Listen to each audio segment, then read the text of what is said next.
আসসালামু আলাইকুম। মিরপুর নারী উদ্যোক্তা স্কুল অ্যান্ড ট্রেনিং সেন্টার সবাইকে স্বাগত জানাচ্ছি। আমি নীলাঞ্জনা চম্পা। আর আজকে যে জন্য ভিডিও করছি সেটা হচ্ছে যে আমরা খুব শীঘ্রই নেটওয়ার্ক পেতে যাচ্ছি, যা ফেসবুক হয়তো অন হবে রবিবার সোমবার এরকম।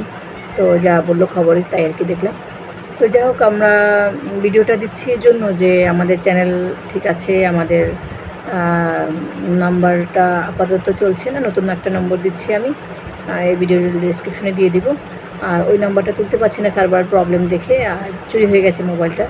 তো এই জন্য মানে একটু বিলম্ব হচ্ছে আমাদের প্রচার করতে বা ভিডিও দিতে। আর নেট ছিল না, এই এক সপ্তাহ ধরে আমরা নেট পাচ্ছি না।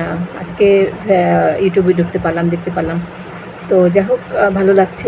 নেট সার্ভিস আবার শুরু হোক। আমরা চাই, আমাদের যারা বিজনেস করছে অনলাইনে আমাদের অনেক লস হচ্ছে, আমরা স্টুডেন্টদের সাথে কানেক্ট হতে পারছি না, আমরা আমাদের বিজ্ঞাপনগুলি বা আমাদের কাজগুলি দেখাতে পারছি না, জানাতে পারছি না।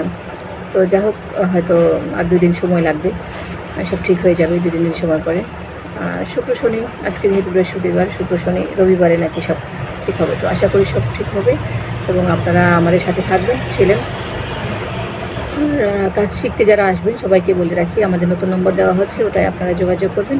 আর ওই নাম্বার তুলতে পারলে আগামী গত যে নাম্বারটা ব্যবহার করতাম, তো ওই নাম্বারটা আমরা দিয়ে দেবো আপনাদেরকে। তো আপাতত নতুন একটা নম্বর আছে, ওটার সাথে যোগাযোগ করবেন। আপনারা আসবেন সবাই কাজ শিখতে আর স্বাবলম্বী হন ঘরে বসে। চাকরির জন্য এত মারামারি পিটাপিটি দেওয়া দরকার নেই। আজকে এই চাকরির জন্য কত কিছু, দেশে কত ক্ষতি হলো, কত কোটি কোটি টাকা ক্ষতি হয়েছে। তো আমরা চাই না এরকম ক্ষতি। আমরা প্রতিটা মানুষ, প্রতিজন ব্যক্তি দক্ষ হই, কাজে দক্ষ হই, যে যার মতো করে কাজ খুঁজে নিয়ে কাজ করি। 2 দিনের জীবনের জন্য এত কিছু যুদ্ধ করা, চাকরির জন্য প্রাণ হারাবো, সেটা আমাদের কাছে ভালো লাগবে না। যাই হোক, ভাগ্যে ছিল হয়তো আমাদের। এই দুঃখ নিয়েই আজকে ভিডিও শেষ করছি। এত ছাত্র মারা গেছে, সবার আত্মার জন্য দোয়া করছি, আল্লাহ তাদের ভালো রাখুক। আমাদের প্রত্যাশা ছিল না এরকম এতগুলি ছাত্র মারা যাবে, ছাত্রছাত্রী মারা যাবে, বা যারা জীবন দিয়েছে এই পর্যন্ত সবাই, ছোট বড় সবার জন্য দোয়া, আল্লাহ তাদেরকে ভালো রাখুক। তারা যেন বেহেশতে নসিব করতে পারে, তাদের জন্য দোয়া করি আমরা। আল্লাহ তাদের পরিবারকে এই শোক বহন করার মতো ক্ষমতা দিক।